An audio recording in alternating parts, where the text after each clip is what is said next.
Hi, this is Ashi here. Welcome back to my channel. This is English Balbhari textbook Standard 1. Chapter number 4, Know Each Other. Dear students, do you know how to say your name in English or how to talk to a new friend? Today we will learn something very important, how to know each other. Let's learn how to talk, ask and answer in English. Knowing each other means talking to someone and learning about them. Like, what is your name? How old are you? Who is in your family? This helps us make new friends. We will see the given textbook, listen and say. So students, we all know our names. So I'll ask, hello, what is your name? You will say, my name is dash. As example, I will say, my name is Ashira.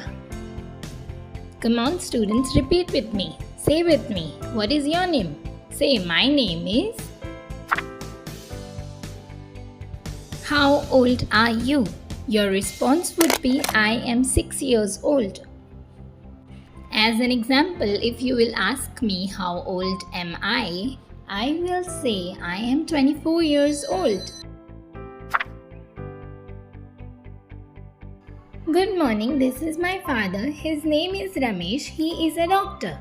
Good morning, this is my mother. Her name is Priya. She is a teacher. Remember students, we use his for father, her for mother. Now your turn students. Answer these. What is your name? How old are you? Say loudly, I'm listening. Name, what people call you. Age is how many years you are. Father, your dad. Mother, your mom. Easy, right? So today we learned how to talk and introduce ourselves. Remember students, always speak politely. Say hello and good morning. Practice this with your friends and family. Don't forget to like, subscribe, comment your name. See you in the next video. Bye bye.